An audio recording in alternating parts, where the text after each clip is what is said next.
Good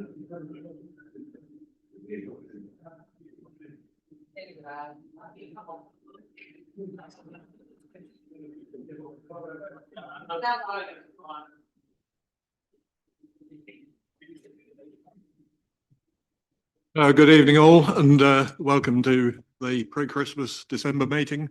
Thank you for your attendance, and good evening to anybody out there in the ether. Do we have apologies for absence? Yes, I have received apologies from councillors Bailey, Birch, Fredericks, Housden, MacDonald, Mancini Boyle, Patterson, Punchard, Ringer, Took and Buttercoper. Thank you very much. Do I have any declarations of interest in the agenda items? No, thank you very much. Do we have any items of urgent business? If not, if there are none, we will go on to Chairman's communications. We're just waiting. Neither of us can remember who comes first on the picture. So, it is me.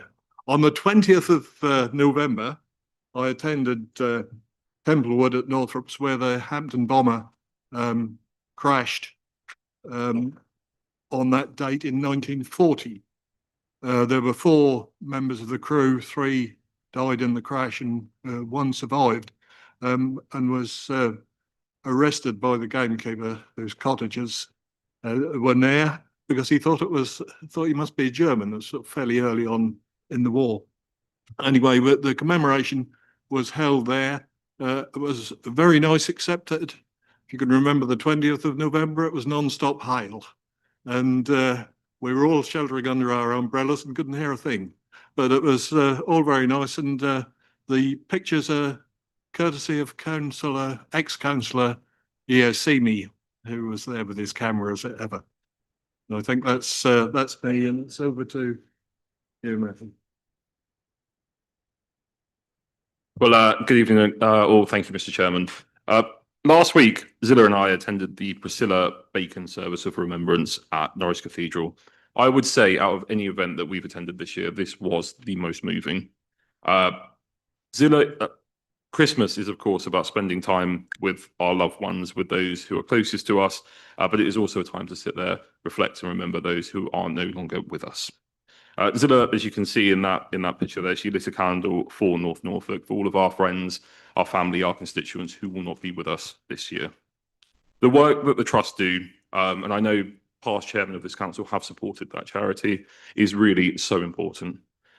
To be able to sit there in that cathedral and reflect, observe the work that they have done and they continue to do, really is so important. They deserve every ounce of our respect. Thank you. Right, you will be getting the opportunity, as you see, the pudding is here. The chairman's charity is live and will be very happy to receive any £5 notes, £10 notes, or anything larger, or anything rattly that will go into this pudding. Should you not have any of those things about you and have a little card, the card reader will be available when we go in for nibbles into the committee room after. So please don't disappear. There's sausage rolls and all sorts of things there. So thank you very much. And we'll go on to leaders' announcements. Good evening, everyone. First of all, I'm delighted to announce the appointment of Councillor Lucy Shires as Deputy Leader of the Council. I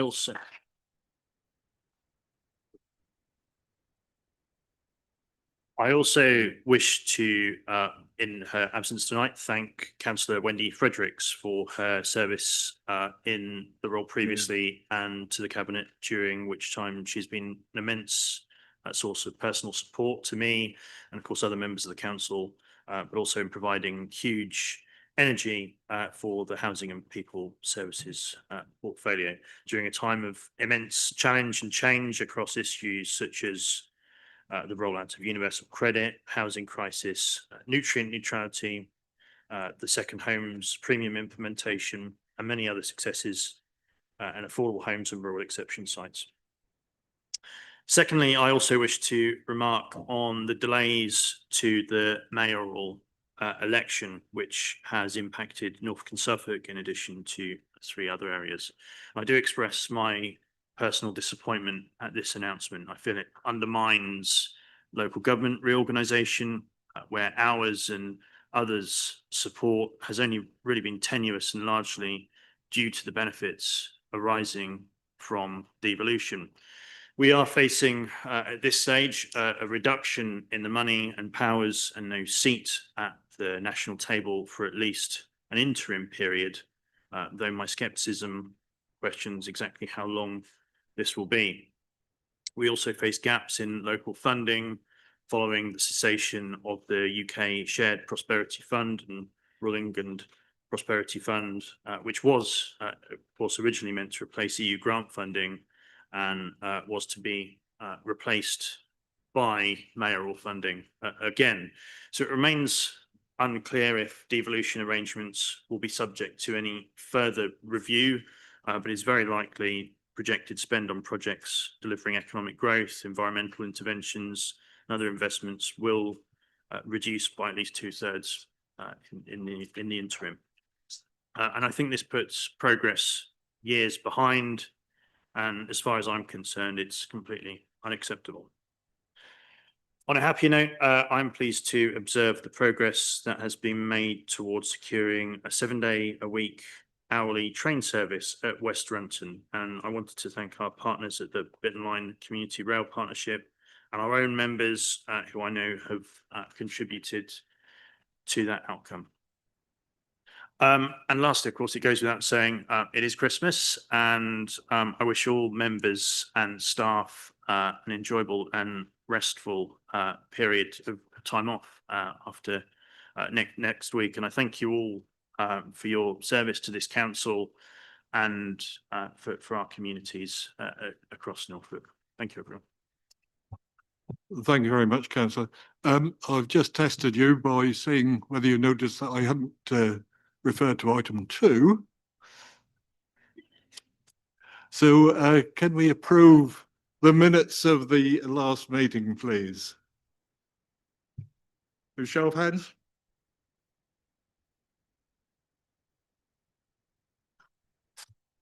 No dissenters? Thank you very much. Oh, with abstention. Okay, thank you very much, Councillor Arnott.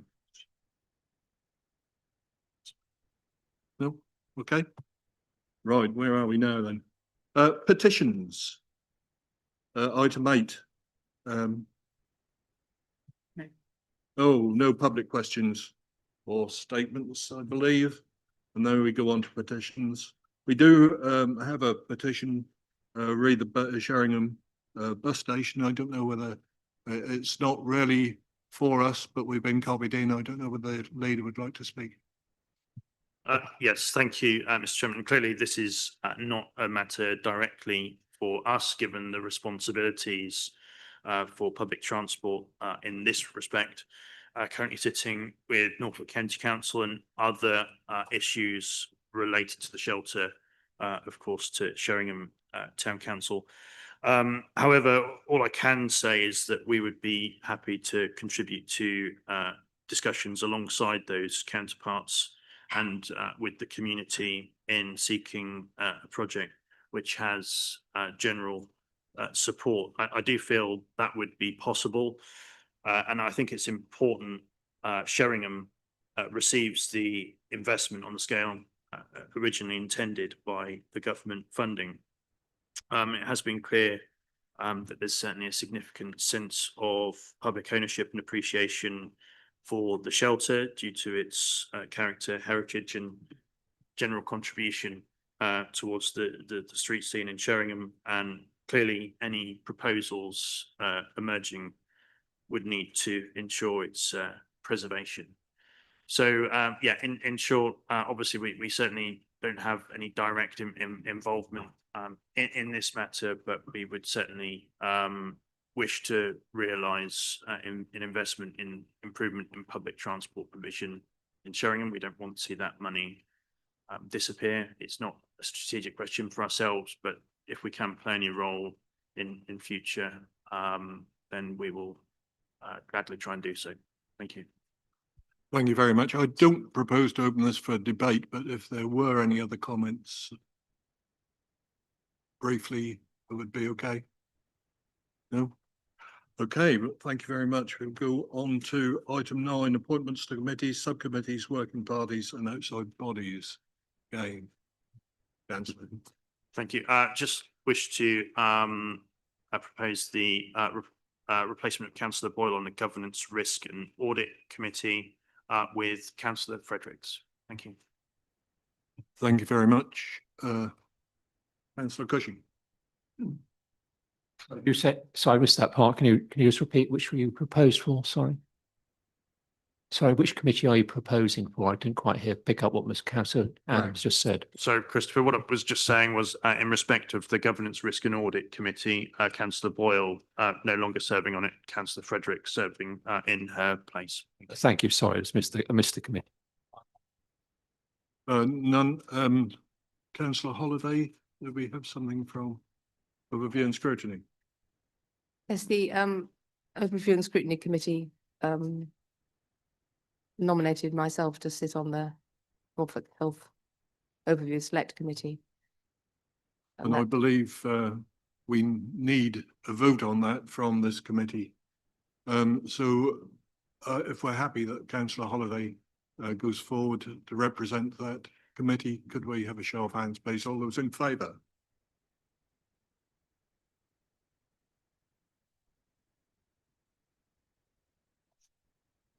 Could I ask you to stick your hands well up in the air? We're having a job to say them up. That's much better. I hope you've all read. Yes. That's unanimous. Thank you very much. I think we can now go on to item 10, portfolio reports. And as always, I'd remind you that we only have a half an hour for this, and it's one question each, please. Do I have any questions? Thank you very much, Councillor Porter. Go ahead. Thank you. This one is to Councillor Varley, please. North Norfolk District Council has invested significant sums in projects aimed at net zero objectives. Can the Cabinet member give us a total sum spent to date on those projects? And similarly, how much NNDC has saved in revenue costs to date and how many years it will take to recoup that investment, please? Thank you. That's a really good question, actually. And as you assume, as I'm sure you assume, I don't carry that wealth of information in my pockets. I'm more than happy to give you that information at a later date via written response. But we have invested, yes, some of our own money. We have done incredibly well with ascertaining external funding as well, notably for retrofitting aspects of the new Fakenham swimming pool. And in regards of the carport at the Reef Swimming Centre in Sheringham and the solar panels at North Walsham. So they're fantastic net zero projects, but it ensures that the day-to-day running costs of those facilities are brought down, and that's really important during a energy crisis. But it's really important, I think, that I give you the wealth of information you're wanting in regards of payback times and all of that information via written response. I hope that's somewhat helpful, though. Thank you, Councillor Varley. I look forward to that. Thank you very much. Councillor Cushing. Thank you, Mr. Chairman. I have a question, if I may, for Councillor Adams. Is NNDC's media coverage of local government reform within the government guidelines? The recommended code of practice for local authorities states that publicly funded content must be objective, factual, balanced, and not be used to unfairly influence opinion. Can a leader explain how this council is conforming with the guidelines given NNDC's promotion of the Future 3 Norfolk, which is subjective, and the council is doing everything within its power to promote the 3 unitary option? Thank you. Councillor Cutcher, can you refer to which specific media coverage you are referring to? Thank you. Referring to the guidelines, I believe that the monitoring officer issued about a month Maybe you ago. misunderstood the question. Which media coverage are you referring to specifically?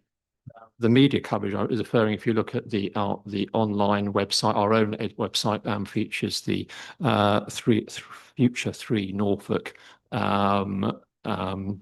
campaign. You've had campaigns at the Norfolk show. I understand you've had briefing sessions where you've been promoting the 3 unitary option.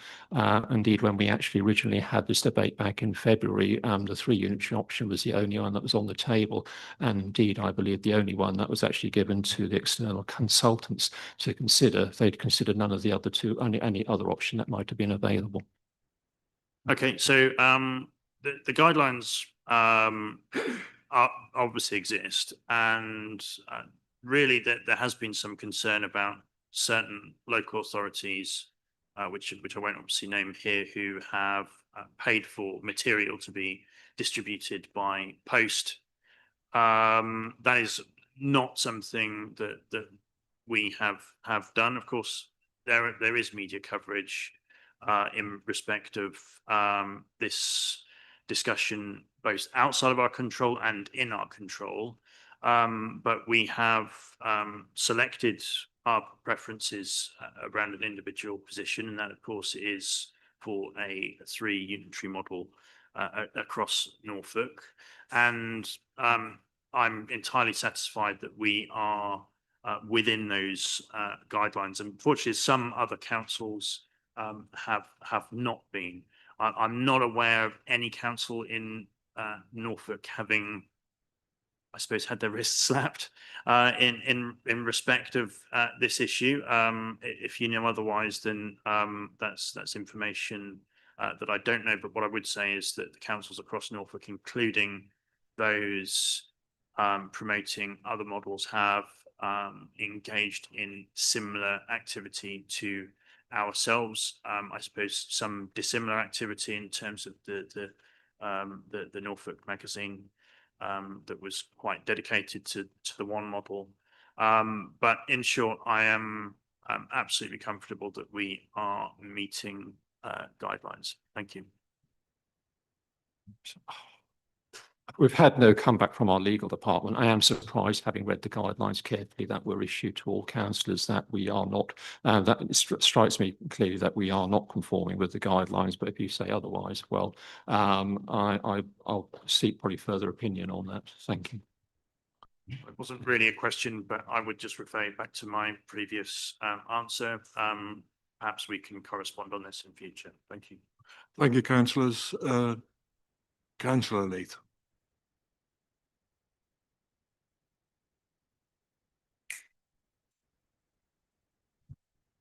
Sorry.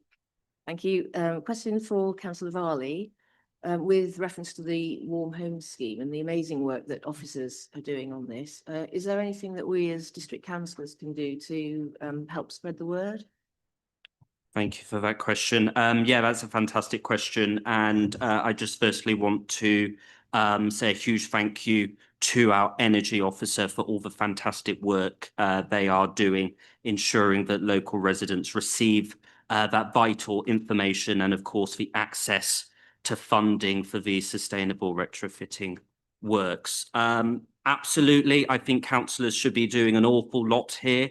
I think of councillors as community champions, and I think it's fundamental that we therefore invest time in our local community and share key information. So I really want councillors from tonight to share relevant information on the Norfolk Warm Homes Initiative. This scheme, I think, is fundamental. It really helps and improves people's lives. It ensures that households who don't have the financial means to do this sustainable retrofitting works can have these works done on their properties.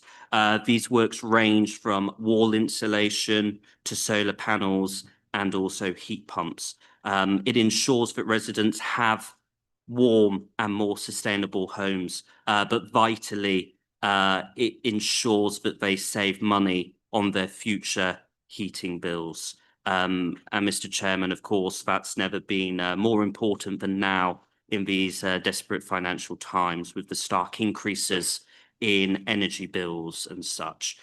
So yeah, absolutely. District councillors, can I please just ask that you pop down to your pigeonholes later, maybe before we have mince pies and like, and grab one of these pamphlets and share it with your communities. It's really, really important work. Thank you. Councillor Leith, you're happy? Councillor Holland. Thank you, Chair. I've got a question for Councillor Boyle. In preparation for the new housing allocation scheme being introduced in January, existing members of the current allocation scheme have been invited to apply for the new scheme. Almost 1,000 residents have not reapplied.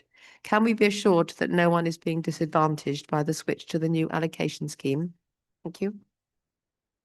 Thank you for your question. It was the question I was asking this earlier this week, actually.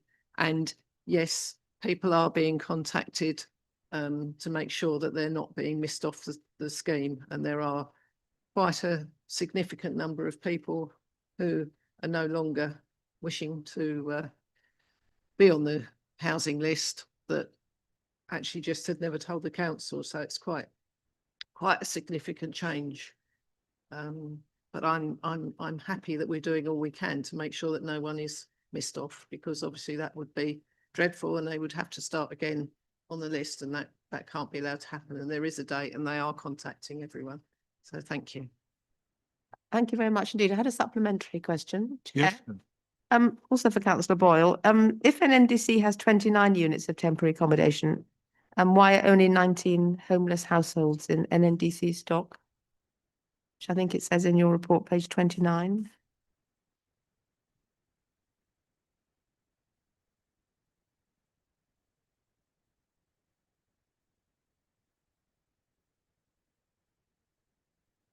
So sorry, can you repeat your question? Sorry, ma'am.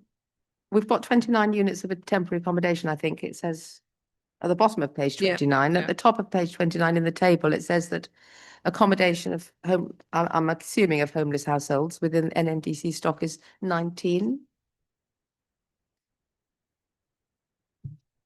Yeah, hang on.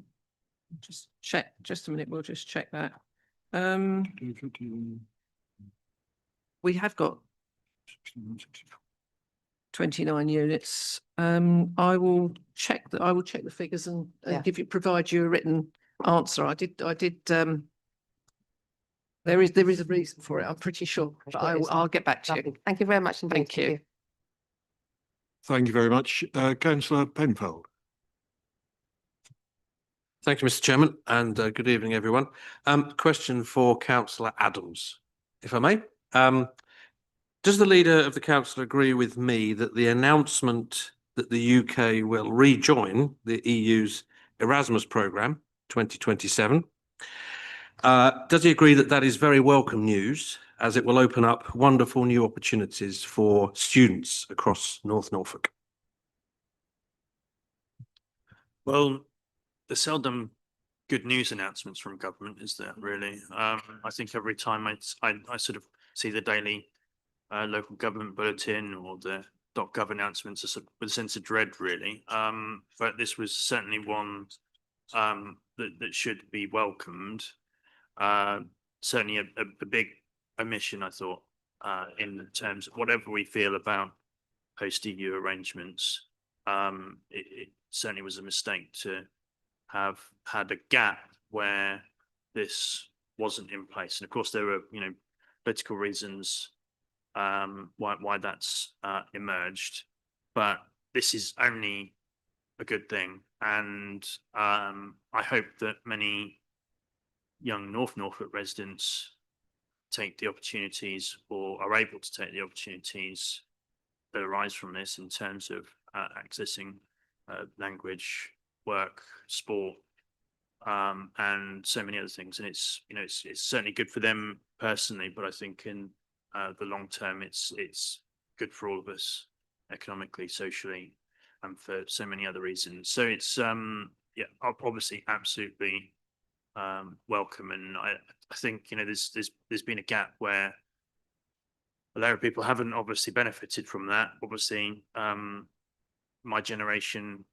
those a bit older than me, did so. So I think it's a thoroughly good thing. Thank you. Did you want to come back, councillor? No, just to say thank you. And I've already been contacted by a couple of students in my ward celebrating the fact. So that's good news. Thank you, councillor Bayes. Good evening. My question is to councillor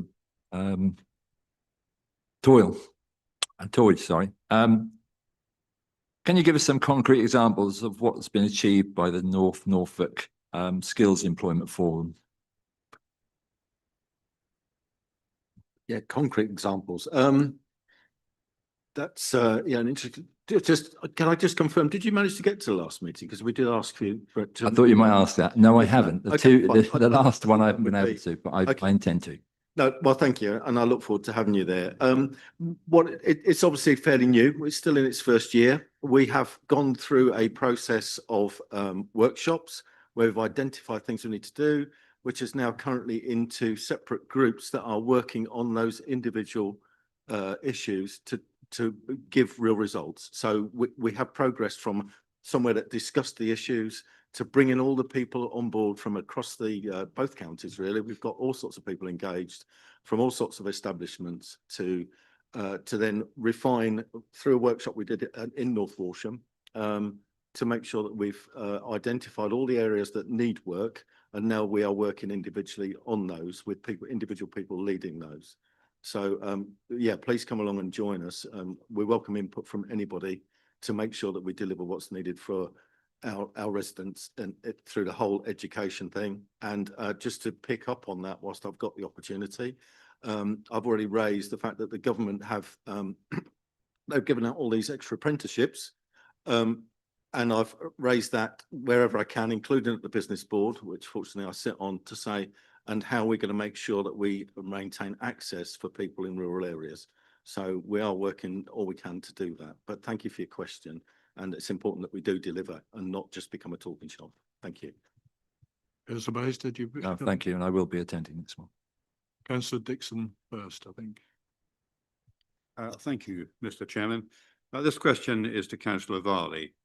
A past question revealed that North Norfolk District Council has no record of where most of the trees planted in the 110,000 tree planting strategy. That strategy also included hedge planting, which is generally recognised as the quickest way to create biodiverse habitat and food source for wildlife and for carbon capture. Can the Cabinet Member for Net Zero advise whether any sections of hedging were planted and whether NNDC has any record of where they may be found, please? And just to be clear, this isn't about who is responsible for the maintenance of them. Thank you. Thank you for your question. I can talk about trees and our fantastic, successful 110,000 tree planting project forever. And I think this is, I think, the third opportunity in a full council meeting to talk about that. I'm afraid I'm going to have to give the same answer, though. It was facilitated by this council to community groups, to town parish councils and local residents. It was their responsibility, therefore, to manage and maintain those hedgerows and trees going forwards. So in regards of ascertaining that data, I think we would really struggle there, councillor. I don't know if you require any more information. Thank you. Councillor Dixon? No, thank you very much. Councillor Vickers? Thank you, Chairman. My question was for Councillor Ringer, so I'll address it to Councillor Adams. It's about our new duties under the Renters' Rights Act 2025. Does he know how much additional work in terms of full-time equivalent staff will need to meet these new legislative requirements? I see that the government has allocated us £32,000, which isn't a lot of money. Is that sufficient for the council to cover these new requirements?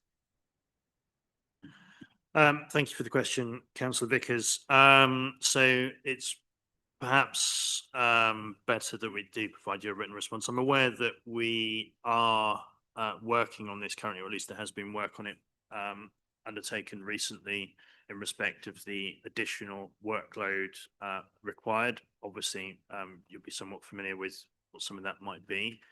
And we've got a really good team of officers who've been looking at that. And of course, it is a significant more amount of work. I couldn't tell you whether it's sufficient in terms of the new burdens funding we have received. So let's have a look at that, and we can have a further dialogue. Thank you. Thank you very much, Councillor Adams. Thank you very much. Councillor Fitzpatrick. Thank you, Chairman. Yeah, it's just a follow-up to the question Councillor Dixon asked, and I suppose a follow-up to the one that I asked last time. As there seem to be no records kept about the survival rate of trees and shrubs, could the Councillor Varley please state the policy position on the need to maintain clear, accountable evidence in order to demonstrate the achievements and support of the declared climate emergency and the net zero corporate plan objective, please? Thank you for that question. I mean, I think it's, you know, sort of chalk and cheese when we have a Norfolk County Councillor talking about accountability on their tree planting scheme. But I will try my best, Councillor, to answer your question. Thank you. I think it's really important that we be accountable. But as I have said on multiple occasions now, what was in the policy document was that this council facilitate that project. It was facilitated successfully. We planted well over our original target, but then it was for the community groups and those local residents who took on maintaining a tree and hedgerow to do so. And I don't think that it is appropriate that we waste officers' time, and they're already, you know, under capacity here, in ascertaining data like that. It's really important that we facilitated that successful project and gave them the wealth of knowledge and resource to then maintain the trees themselves. Thank you. Sorry, Chairman, can I just come back? One, if I want, I don't actually sit here as the county councillor, I sit here as the district councillor, and I think those boundaries are really important that they're observed. The other thing is, it does disturb me that it's regarded as successful that trees are planted, but it's not. The success surely isn't that they're all planted, then they all die. Surely the success is that they survive and actually contribute to contributing towards net zero. And I don't think my question is answered, but I'll leave it at that. Thank you. Thank you very much. I'm sorry, I'm going to come back on that. I mean, where is the evidence that these trees have not survived? If you have that evidence, then I'm happy to maybe look into this. But like I say, I don't want to waste officers' time here. Thank you.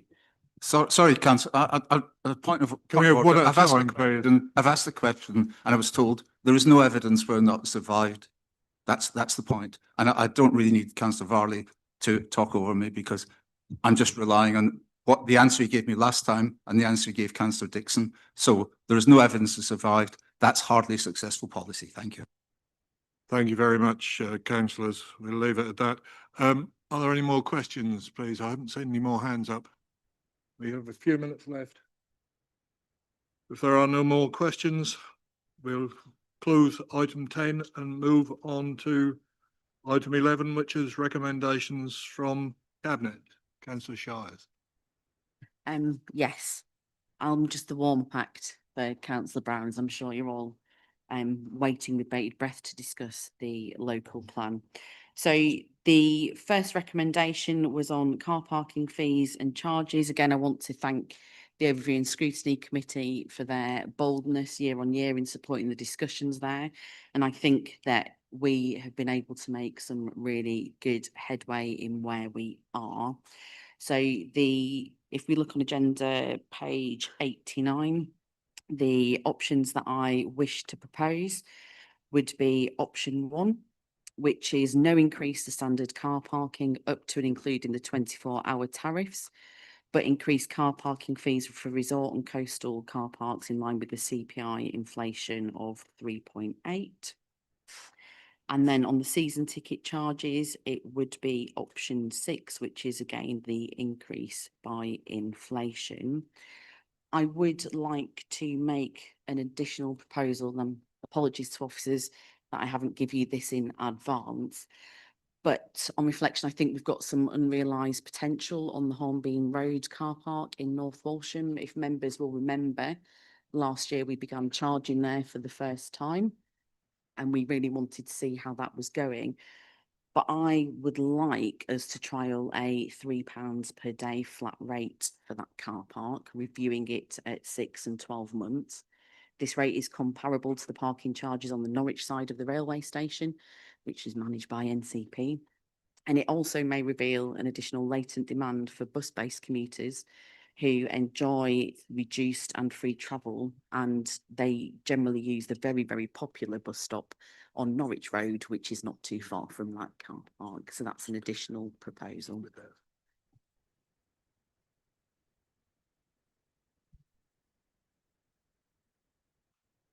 So we need to take that as an additional to that option.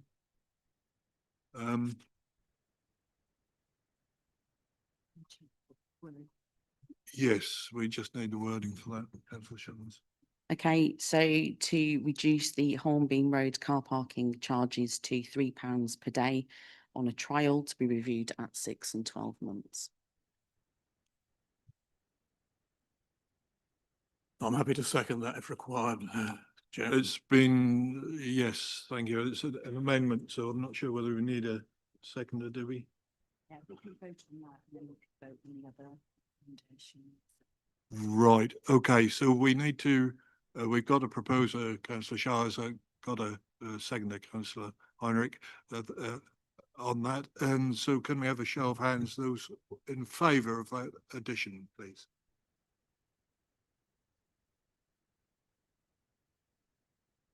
Get those hands up straight, please, gentlemen. I think that's unanimous. So that's unanimous, right. So we can vote on, I switched my thing off again. Vote on items 1, 2 and 3 on block, can we? And then take, Yes, if we're happy to do so, they have all been through the committee cycle. so that they're all proposed and seconded at cabinet, items 1, 2 and 3. Are we happy, everybody, to take them on block? Thank you very much. Those in favour then, please.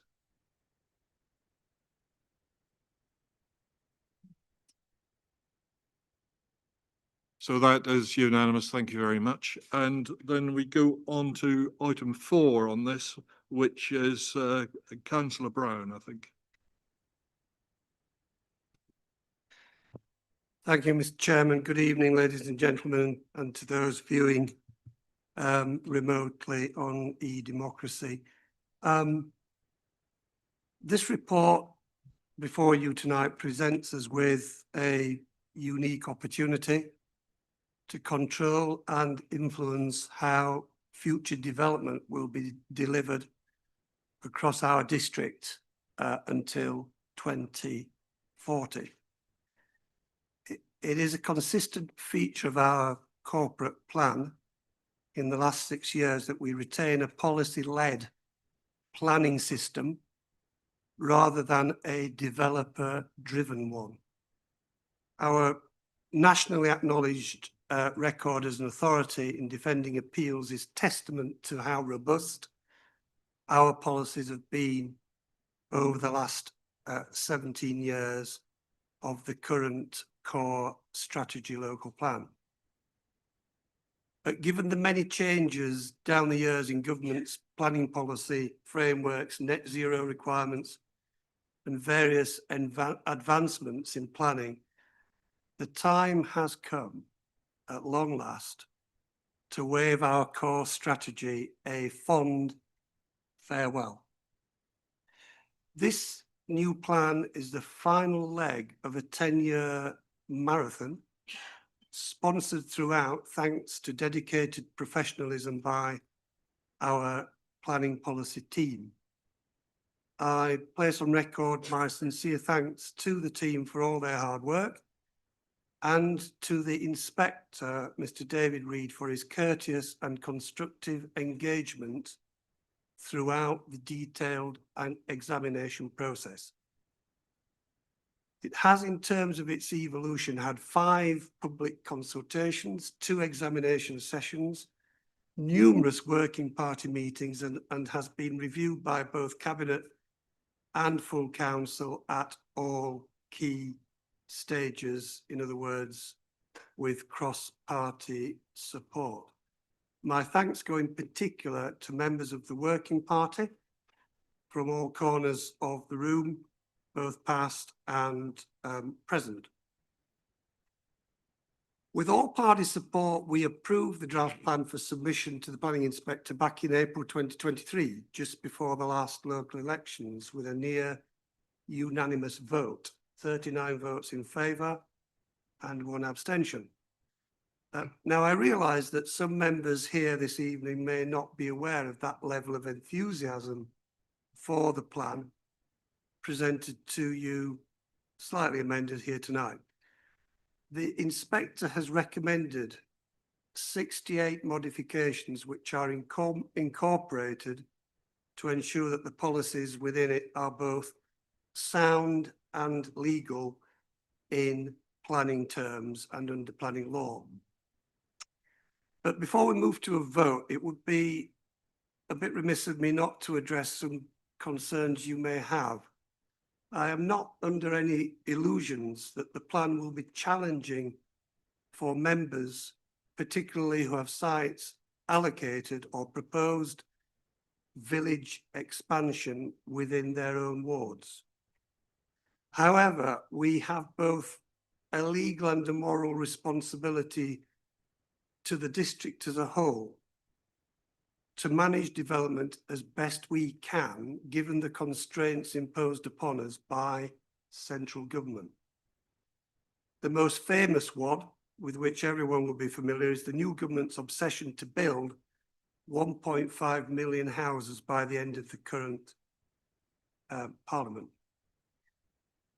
If we adopt tonight, a major benefit of the plan is that we can take advantage of lower housing delivery numbers, restricting or enabling us to restrict our target to a 15-year plan period average of 557 new houses, because we had the foresight in 2023 to continue the plan when many authorities were either withdrawing or suspending their plan making due to government uncertainty at that time.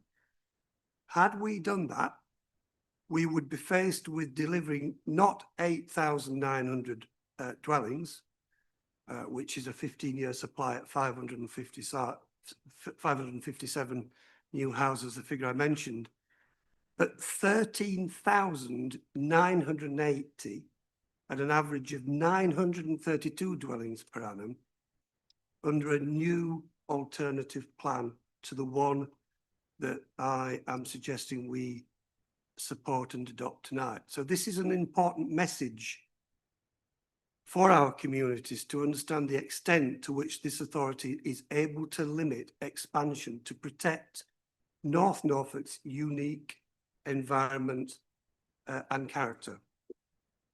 You'll notice in the report that failure to adopt the plan before March 26, March next year, would mean starting all over again, with the risk of inflated delivery targets, just mentioned, additional financial cost to the council, local government reform uncertainties, and the revised planning measures in the imminent Planning and Infrastructure Act, and any new national planning policy framework, which is just about to get off the ground. The Act, Planning and Infrastructure Act, is a blatant power grab by government to replace committee decisions with national schemes of delegation instead. And local democracy as a result will be diminished. The perfect local plan is something of a mythical beast, because a plan that satisfies everyone all of the time just doesn't exist. You can look for it, you'll not find it. They are intrinsically a compromise, but I am convinced that the vote we take tonight will leave a lasting legacy when sadly, after this council will no longer deliver planning decisions. So I commend this report to you and propose we approve the recommendation to adopt the plan, whilst we have the opportunity to be masters of our own destiny. I would also request your support, Mr. Chairman, for a recorded vote, please. I'm happy to answer questions, and we have the Planning Policy Manager with us in the room to assist tonight with those which are way above my pay grade, Mr. Chairman. Thank you very much. Thank you, councillor. Yes, we're happy to record the vote. Are there any comments or? Yes, councillor Adams. Yeah, I did wish to speak. Well, first of all, I wanted to recognise the significant achievement in developing the plan and to all that have contributed to it, including officers past and present, various statutory consultees, numerous members of the public, and of course, members across this council. It's certainly been a decade in the making, and that's no mean feat. However, I wanted to balance that by saying, as a local member, I was disappointed in some of the government planning inspectors' determinations. There are examples elsewhere in the district, but I wanted, of course, to highlight it, the significant implications land west of Clifton Park, resulting from the loss of established biodiversity, coastal erosion implications, and the likelihood of long-term odour complaints arising due to the adjacent sewer treatment works.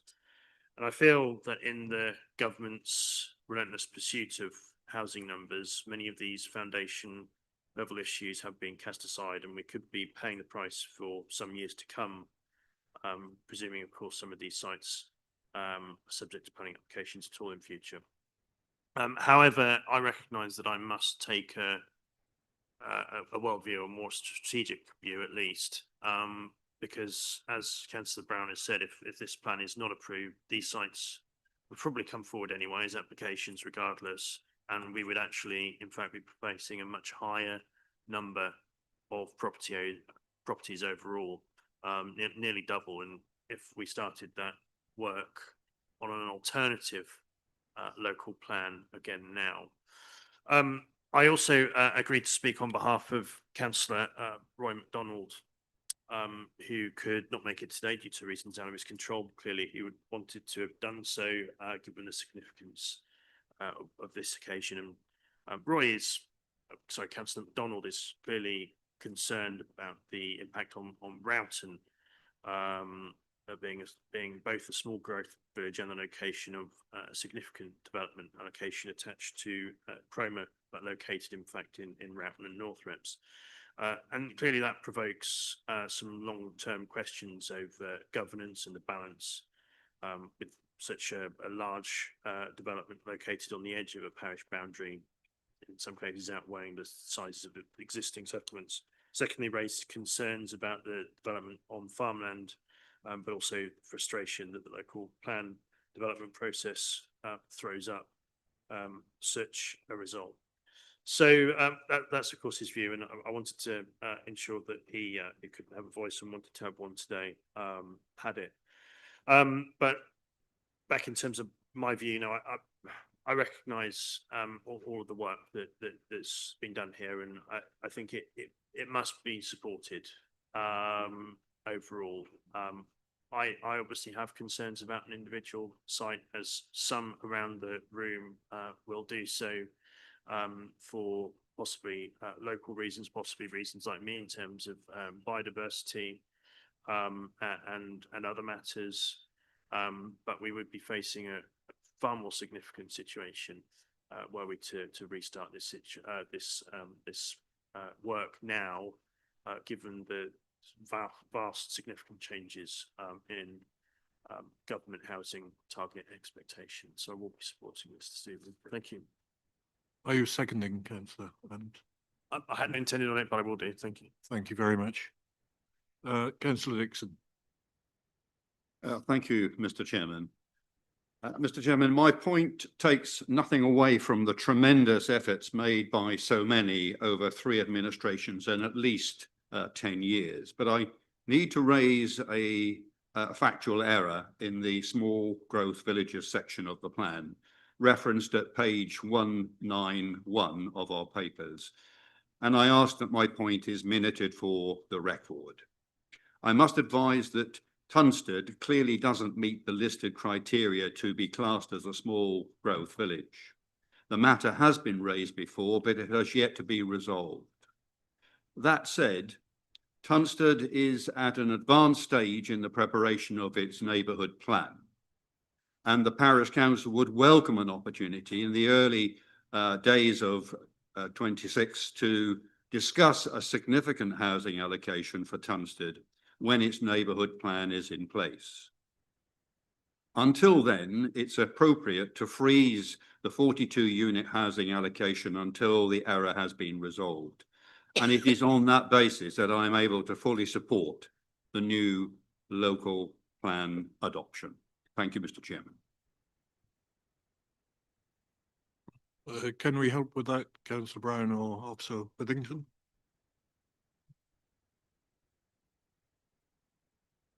Mr. Chairman, I would defer that one to Councillor Willington, if I may. Sorry for demoting you, Officer.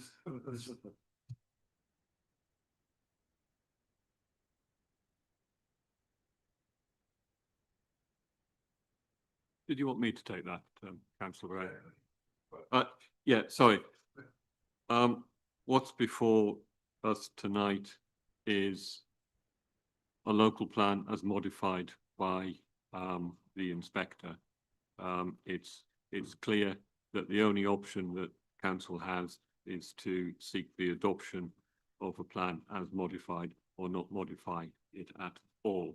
The addition, one of the main modifications to the plan that was made throughout the examination was the addition of, I think, 11 further small growth villages, and the designation of Tunstead was one of those further small growth villages that was consulted upon as part of the action plan, agreed by this council, consulted upon, and then the second hearing sessions considered the suitability of Tunstead as part of the small growth villages. The inspector concluded that Tunstead and the further 11, I think it was, it might have been 12, met the revised criteria, and our Tunstead as a result is included in the plan, and it has a designation of indicative growth target of 42. That is in the plan. That is not an error. Thank you. Would you like to come back? Sorry, if I may just continue. Yeah. So yes, Tunstead are in advanced stage of producing the neighbourhood plan, and clearly neighbourhood planning is the route to bring forward, or one of the routes that communities have control over the housing in their parishes, and we as a council and officers are encouraging neighbourhood plans in their production. So that neighbourhood plan can seek housing allocations and sustainable locations in their plan and have that control over them, and we would encourage them and have encouraged them to do that. The first version of their plan I'm expecting to be consulted on in the early new year. Thank you very much. Does that help at all, Councillor Dixon? Mr. Chairman, I don't think it would be helpful for me to say any more. I rest the case that I've made, and we will hopefully resolve the matter in due course. Thank you, Councillor Dixon. Councillor Heinrich. Thank you, Chairman. So we've finally reached the end of the local plan process, and my thanks to officers past and present for the extraordinary amount of work that's gone into this. The result's not perfect by any means, but overall does reflect our expectations with regard to protecting the unique environment of North Norfolk, albeit at the expense of the unnecessary additional housing requirement imposed on us by a government that seems to lack any understanding about the economic geography of the country, and especially of North Norfolk and any rural area come to that. In particular, we have had 2 large development sites forced upon us by the planning inspector. I refer, of course, to NW16, which will cause considerable traffic and environmental problems, not only for my ward, but for the whole northern side of North Horsham. And there's also the Greater Cromer, or is it Greater Rowton? I'm never quite sure which it should be. I support Councillor MacDonald's views on that. Neither actually makes much sense given the likely level of private sector demand, a number of sites already with planning permission, which will meet most actual requirements, including in North Horsham, over the next 5 to 10 years. But they still won't provide the affordable and social rent housing we actually need. That is regrettable. However, a flawed local plan is considerably better for the district than a disastrous free-for-all that developers would exploit remorselessly if we did not have it. This appalling Labour government is showing increasing contempt for the views of the electorate and does seem intent on giving developers exactly what they want, total free rein to cause chaos and damage. Having a local plan in place at least gives us some protection. Despite its flaws, the local plan we have before us is the only way forward. So with a little bit of reluctance, I will be supporting the recommendation. Thank you. Thank you, Councillor. Councillor Holiday. Thank you, Chair. Much like my predecessors, I'd like to thank the planning and policy officers because they've been brilliant. And I understand the imperative of adopting this local plan today. I have concern over one allocation that came in the modification phase in Blakeney. And on behalf of my residents, I'd like to express grave reservations about that. And there's also a growth village that was in the original plan that has been greeted with certain lack of enthusiasm. But I understand with those quite deep reservations that we need to pass this. Thank you very much. Thank you, Councillor Holiday. Councillor John Toy. Thank you, Mr. Chairman. Yeah, I think a lot of it's already been said. But it is important that we adopt this plan, having been part of the process for most of my time on the council, which is probably only half of the period that it's gone on. But yeah, it's considerable work that's gone on. And again, thank you to officers and all those that have put into this. It is important that we remember I've had allocations made in the revisions in my area into small villages that you think that's really not reasonable. However, we are much better off with the plan as it is, that it's been hard won and fought for. And I commend Councillor Brown actually for keeping his hand on that and guiding us through this process. I had the portfolio for a short while, but he's done amazing work with bringing us to this. And so I will be fully supportive of this. Thank you. Thank you, Councillor Toy. Councillor Bayes, I believe. Yeah, I'd like to thank officers obviously for the hard work getting it this far. My question really is on behalf of one of the parishes I look after, which is Catfield. They will be asking me, can you confirm that Millstone, which is a significant development in the area, does it contribute to their allocation in the new plan?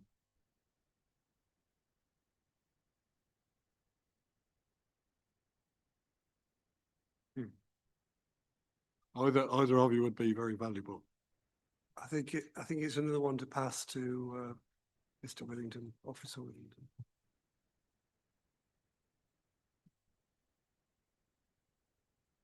Could you put your mic on, please? Oh, sorry, wrong button. If I understood the question right, the question's in relation to a specific development within Catfield? Yeah, it's Milestone. They have been asking this for some time, and it's a significant development that's taking place, and they believe it will contribute, but I need that answer because I'm going to get asked it. Contribute to what? Sorry. The new local plan in So- terms of the building that is being done in that area. I Development. must seek clarification. Has permission been granted for that development? Yes. It has. Then in that case, those numbers will not count towards the indicative targets within the local plan, as this policy only comes into effect on adoption.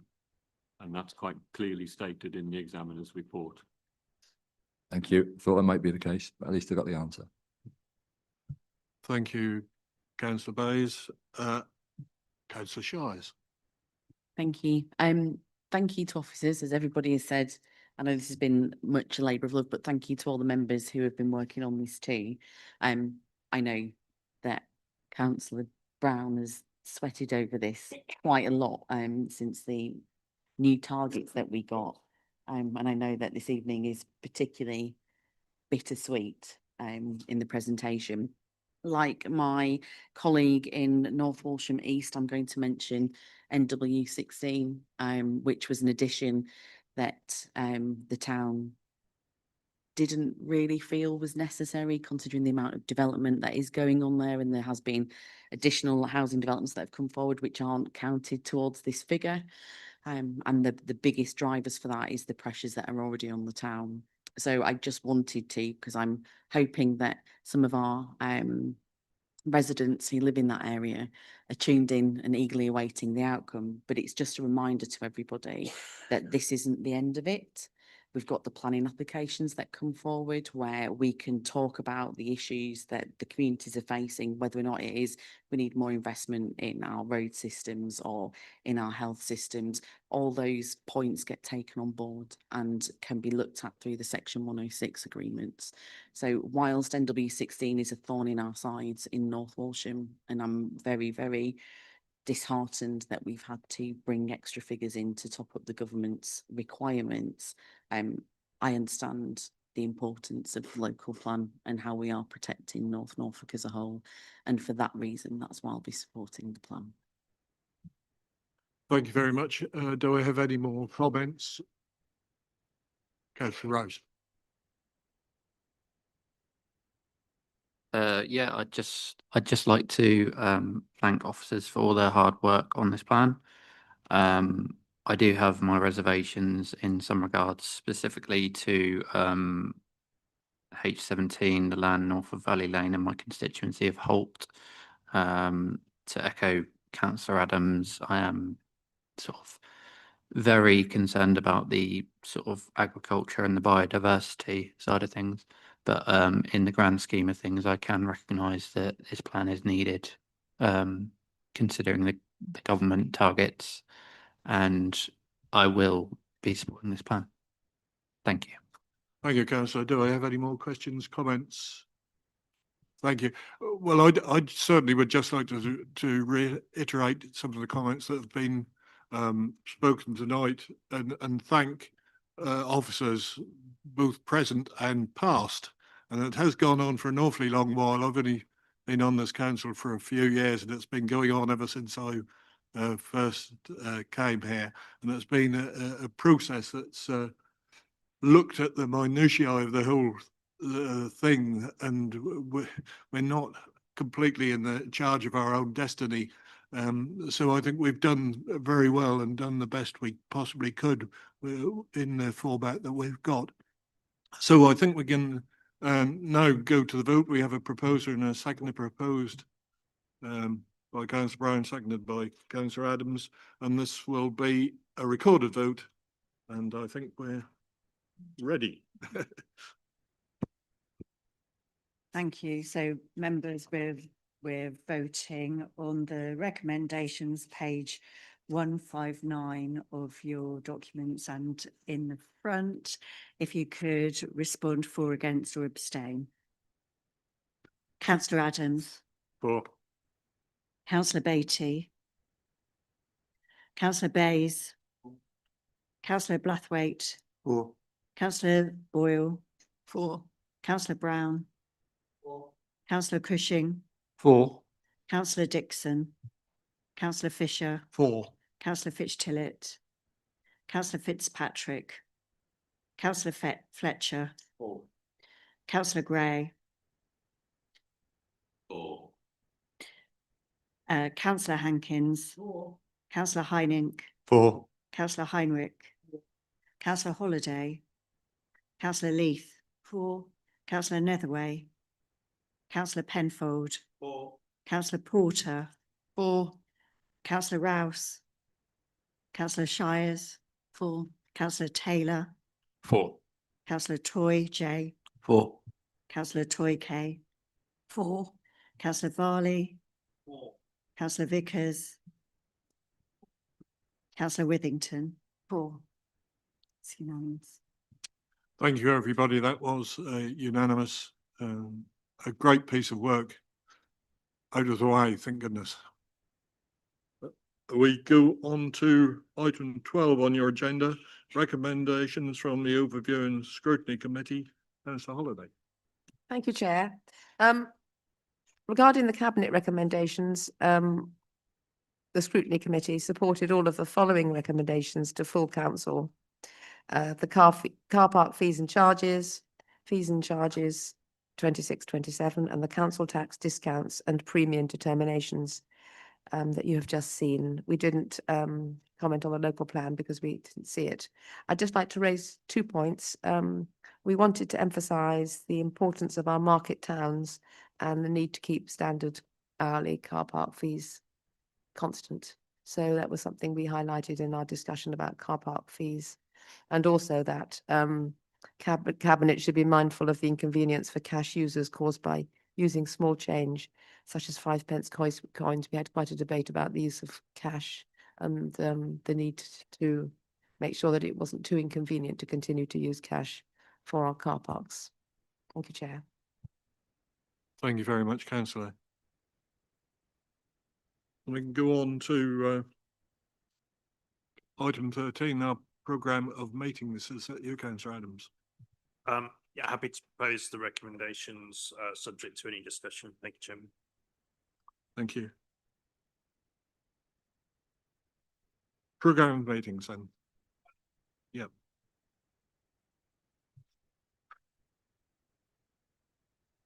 Have we got anybody needing to speak on this? We need a seconder. And all those in favour? Can you say a second? Councillor Twelve.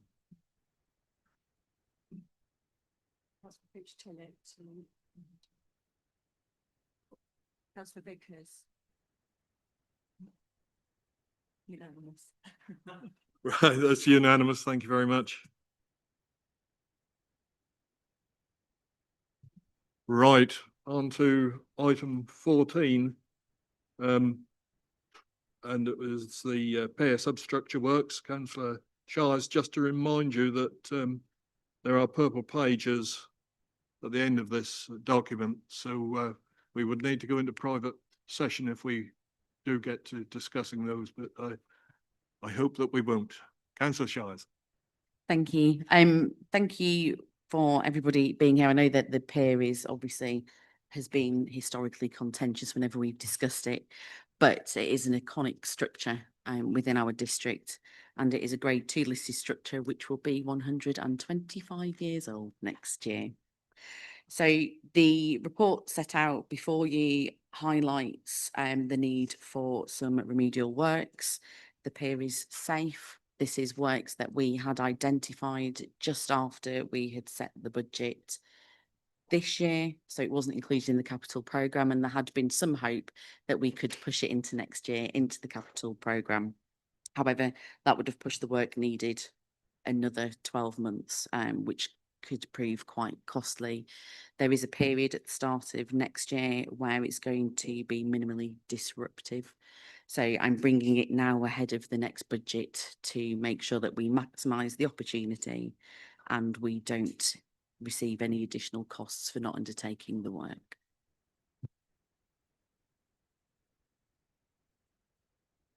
Okay, so do I need a seconder for that? We need a seconder, please. Yes, of course. Sorry, yeah.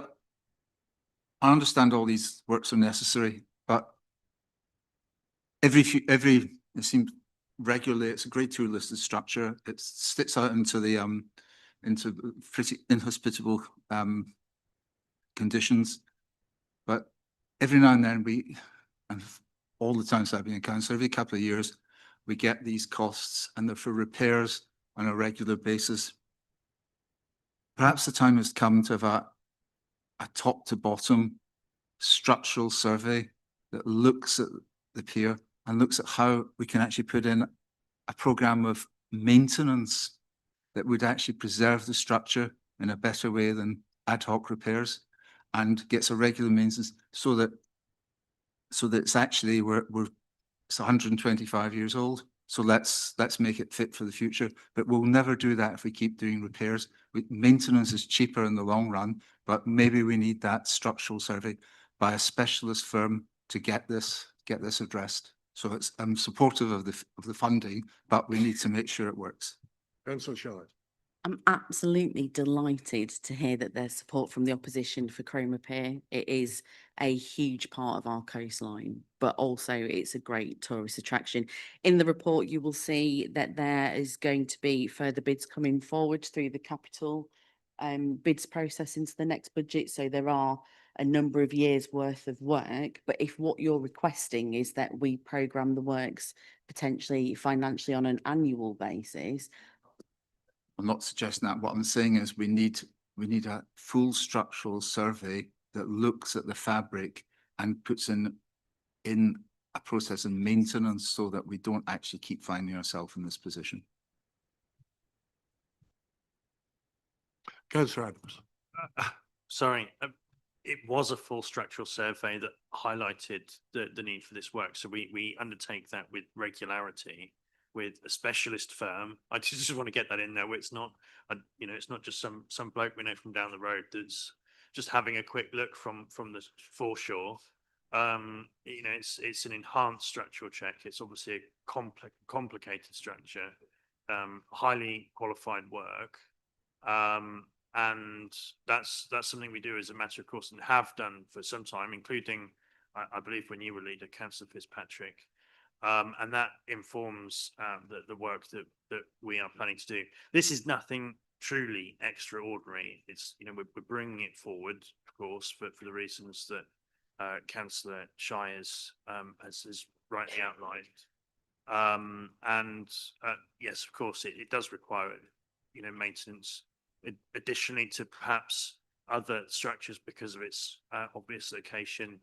But this is, appropriate works for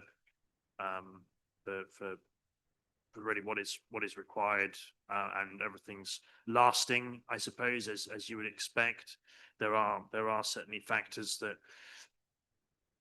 do accelerate faster in terms of the deterioration, but that's why obviously we carry out these checks, and these matters are looked at, in addition to the expertise and knowledge of our own staff as well, who are checking the pier very regularly, both at a deck level, but also we do have staff members who are qualified, rope trained, to undertake inspections underneath, and we also have an inspection gangway. So all of these factors are very regularly checked, but there is an enhanced survey, and that's led to the purple papers that you see in your agenda. Thank you. Thank you, Councillor Adams. Councillor Cushing? Councillor Baines? Thank you. Due to the costs involved, has it gone out to procurement? And if it's not, has the exemption paperwork been signed? so it details the next steps in here. So I don't know which part of that you need clarity on. I'm happy if you point to the paragraph, I can give you further clarity on it. I just wondered, with the costs that were involved, do you need to go out to procurement?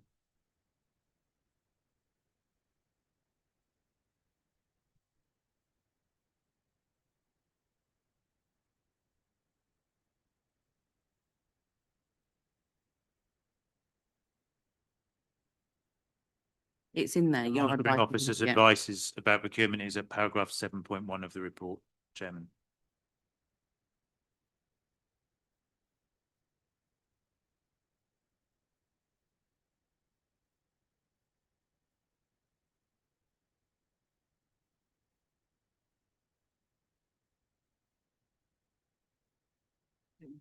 No, he's looking at the moment.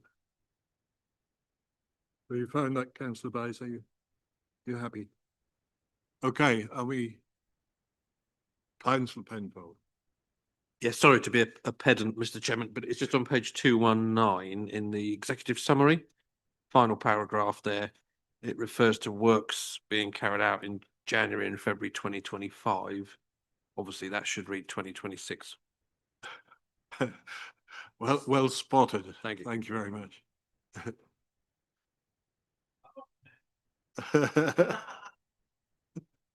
We're very pleased you're here, councillor Penfold. Do I have anybody else wishing to speak?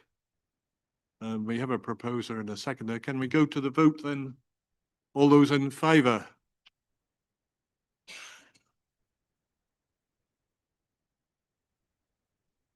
Thank you very much. It looks to me as if it's unanimous. Thank you very much.